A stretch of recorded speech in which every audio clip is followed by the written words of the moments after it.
So let's just jump right in and let's turn things over to Julia Baskin. Julia teaches at Bronxdale High School. I do.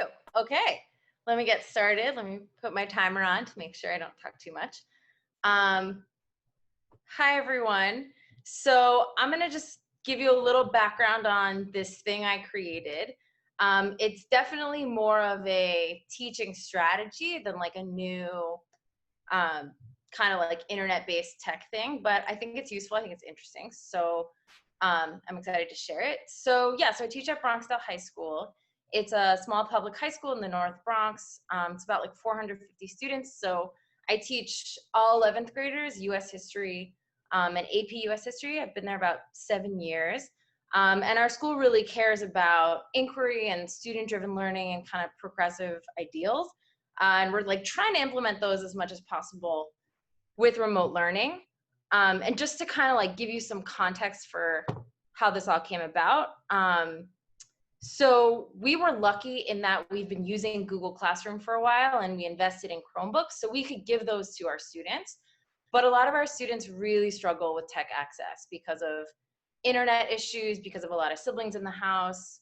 The majority of our students are low-income students of color, and so they're impacted like by coronavirus in the way that like low-income people of color across New York City and the country are. A lot of our students' parents are essential workers. A lot of people have gotten sick. They live in like the zip codes that are in like the top 10 most affected in New York City. So just like in creating remote learning opportunities for them, we're trying to be really conscious of what they're going through. So we switched to an AB schedule. So we're only teaching twice a week or posting things twice a week. We did asynchronous learning because we just felt like our students didn't have the access to be online, like on demand. And we thought that wasn't fair given a lot of the obligations they have. So what I've been doing is I've been posting twice a week, and each week is like a focus on a specific topic. And I was like, okay, we don't have the regents, like we can really dive in. So how do I get my students to still like love history and care about history, understand America in the 20th century, but like still have a sense of autonomy and engagement and ask those questions that they think are interesting. So in that context, I created something called a deep dive.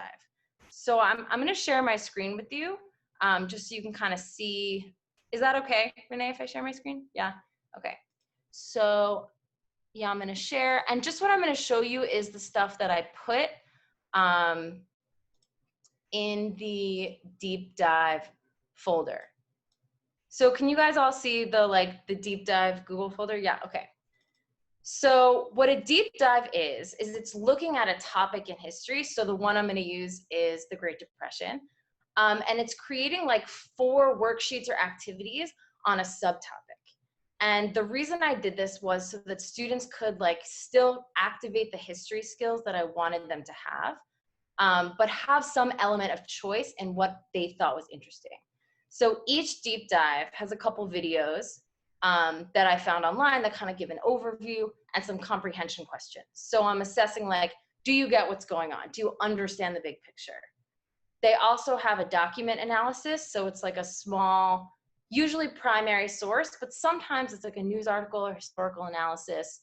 I try and add a visual in there, like a political cartoon or photo or like advertisement, and including in that some interpretation questions. So students can like interpret the sources, think about bias, think about purpose.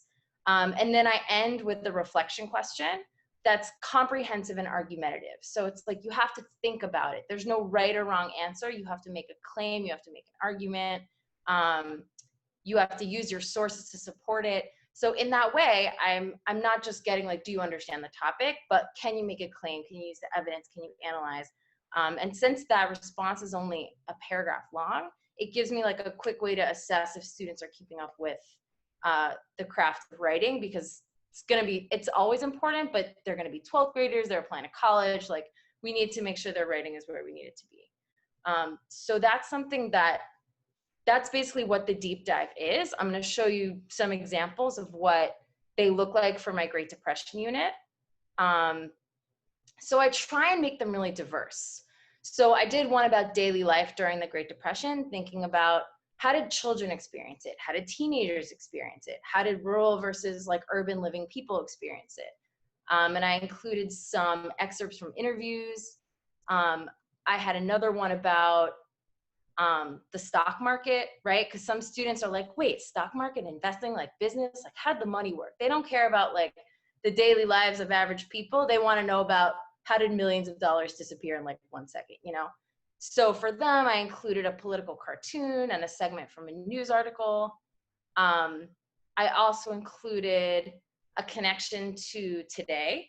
And I wanted to think really critically about that because, especially with the Great Depression, I was like, oh my God, there's so many connections to the coronavirus. Like, let's make that connection. Let's talk about that.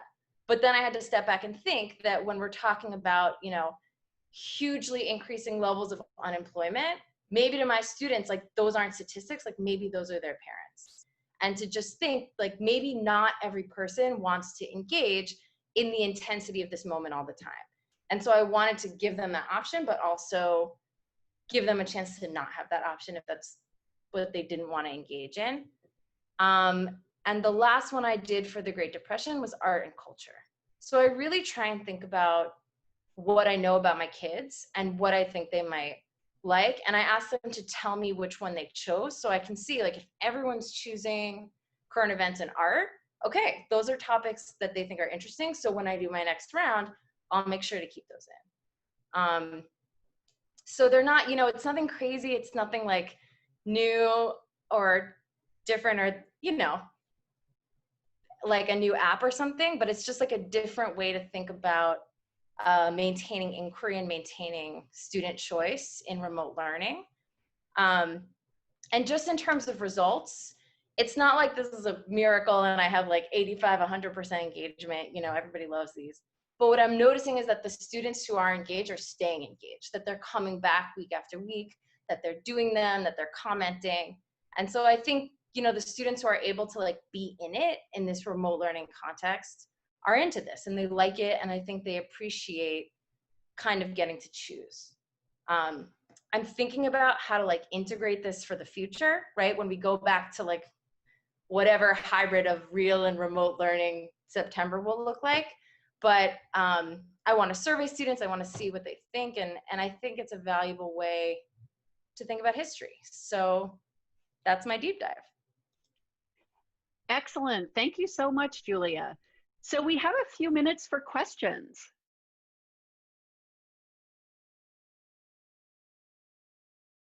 And as you guys are thinking of your question, I just want to ask quickly, Julia, how much time you set aside for one of those deep dives? What would that period of time that you set aside for the deep dive be?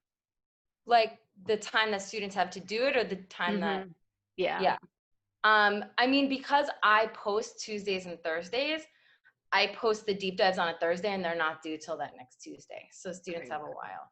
And they're open to do more than one. Like some students are like, I'm gonna do all of them. And I'm like, all right, you know, go for it. So it really depends. Great. Sarah, it looks like you have a question. Would you like to pose that? Sure, yeah. I put it in the chat, but how do you assess these? And is there a rubric? Is this something you were doing before? How do students know what the expectations are? Got it. Good question. I consider this like a classwork assignment. And so I grade it holistically on a 5-point scale. So it's kind of a combination of thoroughness of response, use of evidence. We have something called the Texas format that we use for argumentative writing that they've been familiar with since 9th grade. So I usually leave comments. I post it to Google Classroom, which kind of responds to another question on the chat. So in the comment, I'll say, I loved your use of evidence. Can you tell me a little more about how it connects back to the claim you're making? So in this environment, it's not as formal as a rubric. It's more kind of like the informal. So in that sense, you're using these formatively? Yes. Okay, thank you. Great, thank you. And Sarah Manhart, would you like to pose your question?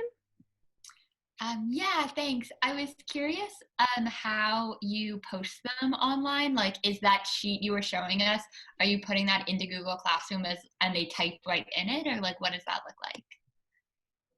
Yes, so I create the assignment on Classroom and I add all those worksheets as Google Docs and I click the make a copy for each student setting. Yeah. Great, excellent. Lisa, would you like to pose your question? I just wondered if you ever had them post their reflections on Classroom, almost like a little blog post. I haven't done that, but I think that would be a cool idea and I'd love to do that. So thank you for inspiring me. I think your format is fantastic, and I would just say that I've been doing a mix of synchronous and asynchronous, and that the best writing I've been getting is this public. When they make these kinds of comments public, they just spend that little extra time. It's really great. Thank you. Thank you. Mariel, you have a question as well. Yes, I put my question in the chat. My question was about how much time you spend putting this together. I think it is amazing and wonderful. All of my teaching so far has been synchronous, but this looks like a really nice way to plan for the future for a mix, you know, whatever this hybrid future is. But I just was wondering if you could speak to the amount of time you spend planning. Sure. It took a really long time in the beginning when these were newer to me. I have some familiarity with good sources and some videos that I've used in class before, so I'm pulling from that. I'm also lucky enough to have a co-teacher who has a really good background in history, and I have a student teacher, so I'm really, I'm using them too. But it is definitely, I post them on Thursdays and my Wednesdays are busy days. So it does take a little bit of time. Yeah. Thank you so much. Well, I think with that, we will move on to our second presenter. And Jenna Alden teaches at Bard High School Early College, Queens. Thank you so much for having me and for making this happen, Academy of Teachers. This is such a nice way to end the day. So a quick note about my teaching. I teach 2 different age groups at Bard High School Early College. I teach 9th grade U.S. history, which is what I'll be talking about today. And I also teach college electives and cultural history to our older students. My 9th grade classes are both ICT. So the ICT model of integrated co-teaching, meaning I work with a special ed teacher in my sections. And so I've tried to also make notes for myself of when some of my online teaching has been informed by that. So Julia, first of all, that was awesome. I love seeing the way you present the material. And I also agree, like we've been focusing this end of the year, especially now that we're beyond Regents, on kind of like a history of capitalism and looking at particular moments of crisis, but also hopefully thinking about moments of resolution. We just had our students do a project where they create some of their own New Deal works where they could take photography in quarantine or imagine public works projects that could help after this happens, and or create murals. And I loved what you did in the focus on the Bronx. So that was really great. And I think in some ways it's a good counterbalance because I'll be talking today about synchronous teaching. The way we've structured it is that we meet our 9th grade students on Mondays and Fridays. On Monday, we give them an overview of the week ahead, introduce some key terms, orient them. We also use Google Classroom, which is really helpful, orient them in all the assignments that have been posted. And we give them assignments that will be due at the end of the week on Friday. The idea is that they'll be doing them bit by bit. This has been a time management struggle for tons of our students. We wanted to give flexibility, but sometimes it's a lot. But on Fridays, we convene to have a more traditional class. So we review key concepts, but we really try to structure it as a discussion. And that over Zoom is hard. We can all feel that here. There's added pressure of being a talking rectangle that seems different than in the classroom. There's a very different chemistry. And so we've really been experimenting with ways to make our students feel like they can and can participate, and to invite them in. And for us, it's involved a lot of trial and error and experimentation. And today what I want to focus on are 2 things that we like and that we've been using consistently. And one of them is using in-class writing, but specifically using Google Forms to have them submit in-class writing during class. And the other is breakout groups, which I know are not necessarily available on all of our different technological platforms, but have been really helpful in Zoom. So I'm going to pull up, I will share my screen now. And I'm going to pull up a sample lesson we did earlier in this remote learning on Spanish-American War and the ideology of empire. So like Julia, we've been really thinking week by week and trying to structure our units around big questions. And the big question of this week's unit was, what was the ideology of empire during the Spanish-American War? As students take a while to get settled on Zoom in a way that's longer than in person, so we always start by giving them a heads up. We want them to go to Google Classroom. There's always a post that has all the materials for the day. And here, I know this is like code, that HOTA is just History of the Americas, and Focus Free Write is our word that borrowed for Focus Free Writes, which I'll talk about in a minute. So prompting them to pull it up. And the first thing our students did when they got to this class was we just said, jot down everything you notice about this image. I want to make a quick note, by the way, I am so not usually a PowerPoint person. I'm not somebody who tends to have a PowerPoint for every class, but in synchronous teaching, I have found it so helpful to anchor both myself and the students. It's like gives us all something to look at that's not our own faces. I appreciate it.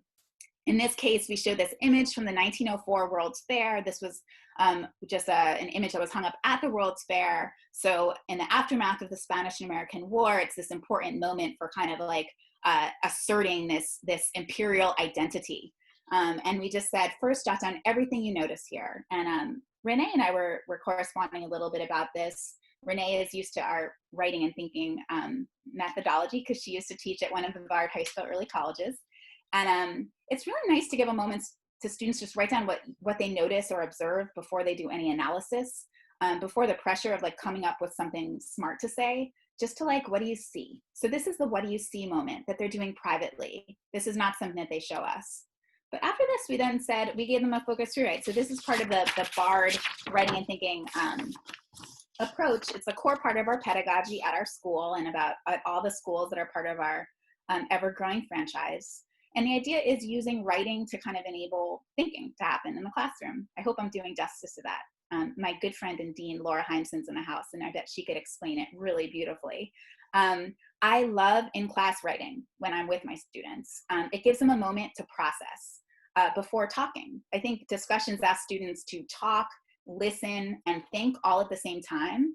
And we think that can happen in the context of a big discussion, but it's so nice to preserve a moment, in this case about 5 minutes, to have them collect their thoughts. I have found this so particularly helpful in the hyper-distracted environment of remote learning, where God knows what's happening in our students' apartments, what their siblings are doing to them, what noises are happening outside, what chores they might even be doing while in our classes. So this has been really helpful. I'll just quickly show you that when we say type your answer in the Google form, it's very simple, and I hope you guys will see this. The Google form just looks like this, and it's posted in Google Classroom along with the PowerPoint. They type their name, they pick their question, and they respond to it. And what I really like about this, there's a few things about my advocacy for in-class writing through Google Forms. It's this moment at the beginning of class where we kind of collect ourselves and reconvene. Our students get to kind of show us where they're at. And I think one of the big problems plaguing online learning is just how invisible it can make our students feel, right? They're so detached from us, they're so detached from their peers. And this is a moment where it's just about them and they're pulling together their thoughts. And I think it also makes them feel more accountable. It can be pretty easy to check out when you feel that invisible. And even our students who tend to be pretty highly motivated are struggling with motivation. They're struggling with focus right now. A note, by the way, that we give them 2 questions. This is something I think I've really learned well from my co-teachers, to kind of let students pick where they are with this material. So one of the questions might be a little bit, have fewer components, and one might have more. The first here is just, what is this image communicating about race, right? So for some students who are still working through an idea of racial hierarchy, they can say that. But if they're in a more connecty place, they can talk about how it connects to American imperialism. They submit the Google form, and what I really love about having that happen at the beginning of class is that when we then have them break it into small groups and we circulate among them, we have a moment to just kind of skim what students have submitted. So you click on your Google Classroom responses, you can see who seems pretty confused. You could see who seems like they have a wonderful grasp. And that means that when we come together as a larger group, we've already done that quick formative assessment We can address confusions, but we could also prompt students who might feel more reticent to speak up in the context of Zoom and say, you wrote something really great in your focus rewrite at the beginning of class. Can you share that with us now? And that's been really helpful. After this, in this particular class, but this is a pretty typical structure, we break them into 4 separate small groups. So again, apologies to anyone who doesn't have that technological capability. And in their group, they appoint a group facilitator and note taker. And the first step is to discuss that image they just analyzed and see what each person came up with. But then in this case, we also gave them, within their 4 groups, each group was assigned to a particular slide. So I'll give you a quick look here, and I can review one. I know I'm running out of time. For homework, they had read Rudyard Kipling's famous poem, White Man's Burden, his big plea for America to imperialize the brown peoples of the world. So here we asked them to kind of recap what that poem meant to them, because they had read that asynchronously, and then connect it to this image of the savage being nobly carried up the hill to the beacon of civilization at the schoolhouse. They also read critiques of the White Man's Burden, and this was all guided, by the way, by worksheets that have something in common with Julia's that help them understand how it was critiqued at the time. And here you'll see that there's a question about the key ideas of what they read and how they would connect that to this image here, in which the colonized peoples are clearly themselves burdened with the weight of their colonizers. Another question about the Spanish-American War, and connecting it to this famous puck cover. And then finally, question for them to address what they had read about the World's Fair, which put live Filipinos on display as kind of like, I mean, I guess to some extent to be trophies and symbols of like, look at these uncivilized people to whom we have brought our great civilization. After that, and by the way, this is a lot. We did not get through all of this in one class with 45 minutes, but this was my dream. That then we come out as a larger class and each group can present its Google Slides. So they're kind of teaching each other the big ideas that they came up with. And then ideally there's this component that happens after. So how can we connect all of these ideas about race to the unit we encountered? Think about Reconstruction, think about colonial Virginia, and then think about American imperialism today and which ideologies tend to justify imperialism. I will say that was a lot for my students. So I'm showing this to you, and I'll stop sharing now. It was a dream plan, but discussions still can be hard. And when we return to the larger group, we find that we still feel like it's professor like a ping pong, where we ask a question and a student responds. But one of the things I'd love to hear from others as we talk about this is it's been hard to generate a sense that we are having a discussion together. I think that in this age is just so tricky. And even in the breakout groups I showed you, I'd love to think that they're always amazing, but sometimes our students even shut down a little in breakout groups. So as I circulate, I hear some of them are on fire and they're pulling it apart, and some of them sound so tired. It's a hard moment. Renee, I promised myself I'd set the timer, put it on my lap, forgot to press start. I'm sure I went over, so I'm gonna stop right there. Oh, wait, you are on mute, Renee. There we go. Thank you. We will just jump right into questions. And Catherine, your hand is up. Really simple question of like, how many students are in your class when you're teaching synchronously? We have about, I think, 20 or 21 in my 9th grade classes. So I know they're relatively small for a public high school, or very small. It's a very, very big luxury. Thank you. Rohini, jump in. Okay, I have a question for you, Jenna. Now, okay, well, I'm Rohini Parikh. I'm in Riyadh, Saudi Arabia. I'm an English lecturer. Here I am, and I'll be entering the PhD program in English education at Columbia University in August, so I'm very excited. So my question for you is, now, as far as the Google Forms are concerned, that actually sounds like a great idea. I mean, I've been using Google Classroom here with my students because I'm teaching online, because the universities here, the schools, all of us are being asked to teach online because of the pandemic. So my question for you is, how often, like what other sorts of questions do you use for Google Form? And do you just, like, yeah, could you just explain that a little more? I think it's a wonderful idea because it does hold the students accountable. Yeah. So kind of like, I mean, Julia was talking about analytical questions, Julia was. We recently taught a class in the New Deal where we just showed 2 different cartoons that were kind of mocking FDR for his spending and power hunger during the New Deal. And we said, pick one of these cartoons and connect it to what you read. Or actually, you know what, for that one, I think because our students were starting to feel like they were drowning, I think it was like, what is one thing this cartoon is saying about the FDR or the New Deal? And that was a moment to kind of take their temperature. Like, are they reading this? So it could be that. We recently taught a class on consumer culture where the intro focus through it was much more personal. It was, what's the last thing you bought that you were excited about and why? Because our class is all about the manufacturing of desire in the 1920s and how people learned to attach things to feelings. So it could be a personal question. I honestly think that sometimes that works best because it makes them feel comfortable after a weird week. Great, thank you so much. And with that, let's go ahead and move to our third presenter. Emily Sclafani teaches at Riverdale Country School.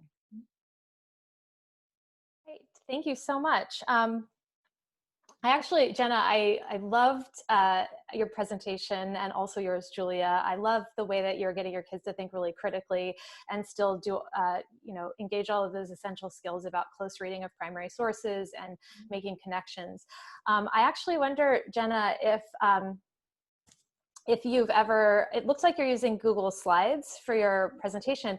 And I've recently discovered Pear Deck, which is an add-on to Google Slides. And some of you are nodding, so you've used it. And I've become positively evangelical about it. And I'm curious if, I wasn't going to start with Pear Deck, but I think I will, because I'm curious if it would help you merge what you're trying to accomplish with the Google Forms into one place. And so let me attempt to screen share, which should work because I do it every day. So for context, while I'm setting up Riverdale,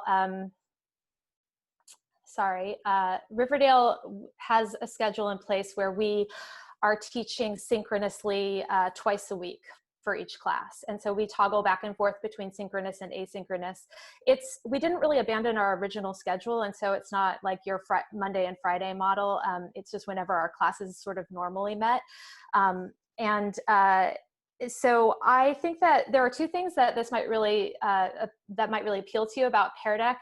One is the ability to merge those kind of moments of formative assessment and getting students writing right into your Google slide, and you can keep it anonymous, but you can check in with it very quickly. And secondly is that idea of a dream class. So I really love that I can set up a class in Google Slides and we can work through it at a teacher pace level. My students log in, they see what I see, but the slide doesn't advance until I do.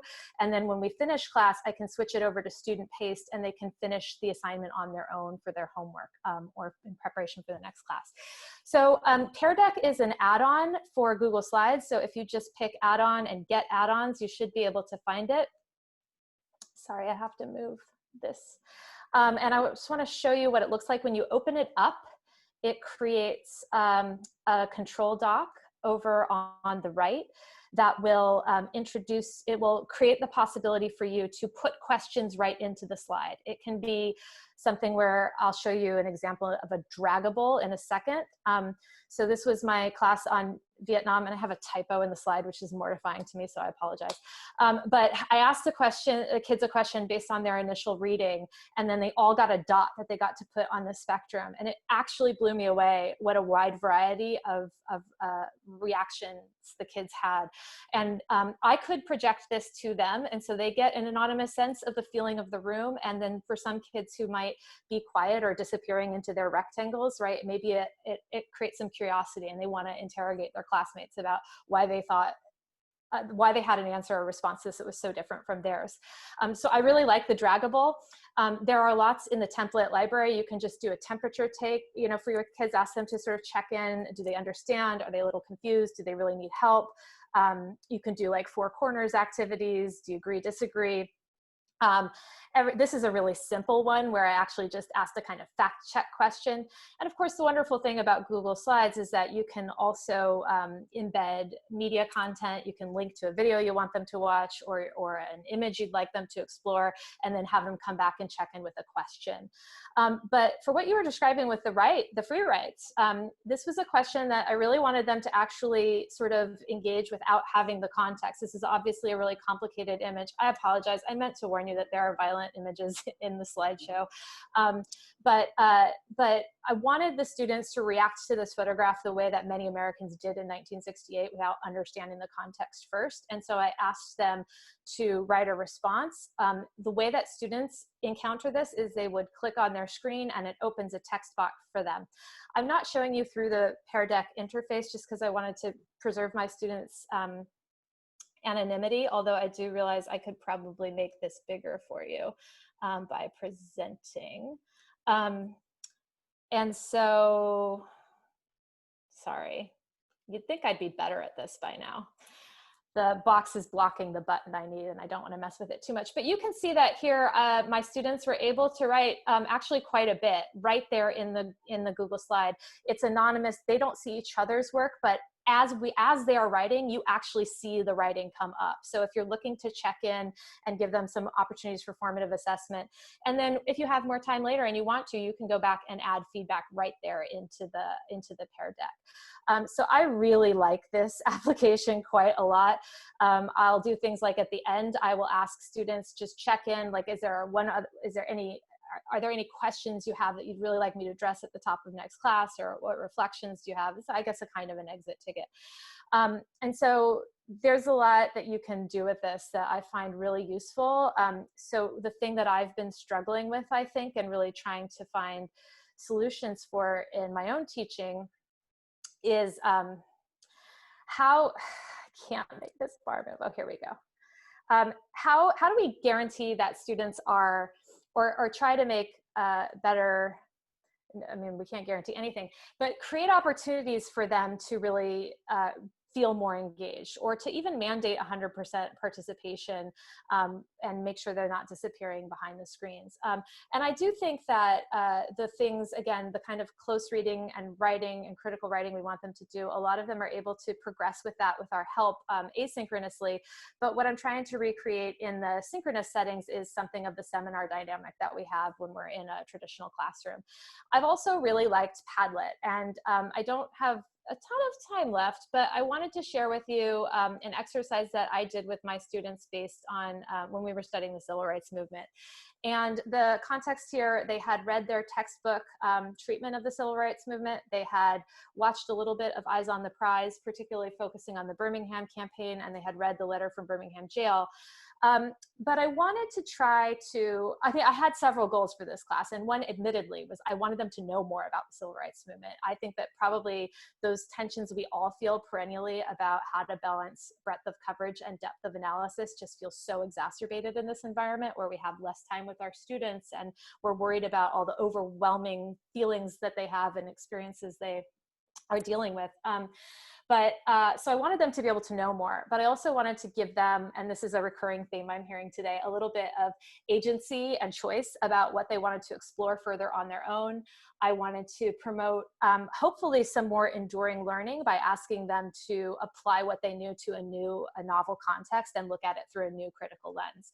So I gave them a really brief excerpt. It took them maybe 5 to 10 minutes to read at the start of class from Jean Theoharis's More Beautiful and Terrible History. And, you know, she makes a somewhat, I mean, for some of them, potentially provocative argument connecting the way that we commemorate the civil rights movement in our public histories.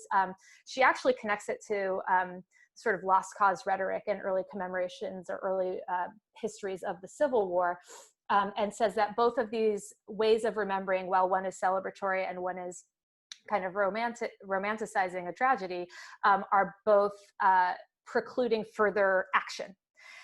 Further federal intervention. And so I wanted my students to think a little bit about that thesis and then explore on the Padlet a lot of different moments where they could sort of dive in a little bit more deeply and sort of imagine how they would apply, how they might interpret this through the lens of Theo Harris's thesis. And I just wanted to dwell on this one for a second, because I think it's a really good example. I think that oftentimes our students know the story of the Little Rock Nine integrating Central High School, but they are less likely to know that the following year, the governor of Arkansas closed the schools rather than proceed with integration. And I found this really amazing image through the documentary The Lost Year that is about the year of the closure of the public schools in Little Rock, of this student who is learning remotely. She's watching a lesson on a television. And I thought that was really fun. But sorry, I'm looking at my clock. I've gone over, I'm so sorry. But, you know, I wanted them to think about not just King's celebratory "I have a dream" refrain, but also John Lewis's "I want to know what side the federal government is on" from the same day. I wanted them to think a little bit about Martin Luther King's, you know, "It is a cruel jest to tell a bootless man to pull himself up by his bootstraps," and his critique of the Vietnam War. I wanted them perhaps to think about the development of the Southern strategy as a kind of coded way of talking, of perpetuating inequalities, and carry that through to thinking about the crime bill and the vision of a post-racial society that is perhaps behind the gutting of the Voting Rights Act. So I hope that makes sense. Renee, I'm sorry, I've gone over, but I guess, I'm sorry, the one thing I didn't say is what students were required to do is just respond to this. I took all their user data out to protect their privacy, but we got some really good discussions going. They were responding to each other, and just trying to replicate some of what we get in class participation by putting it in their hands. Wonderful, thank you. So we have one quick question that was posted in the chat. Catherine, would you like to pose your question?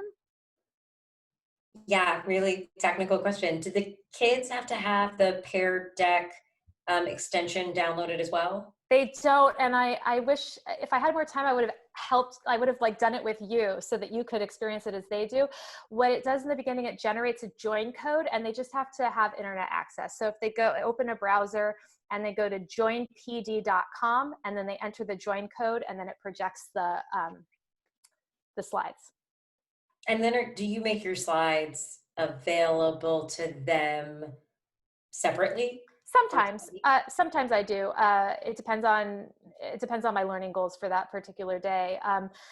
The nice thing too is like it's a really beautiful interface if you put things in the speaker notes. So like with those images from the Vietnam War, sometimes I did want them to know more about the context, and I just put it in the speaker notes, and that also pops up and they can scroll through it in a nice way. So I really like the ability to toggle back and forth between synchronous and asynchronous, and the kind of student paced, they can kind of go through it when they can. Yeah. Excellent. Thank you so much. We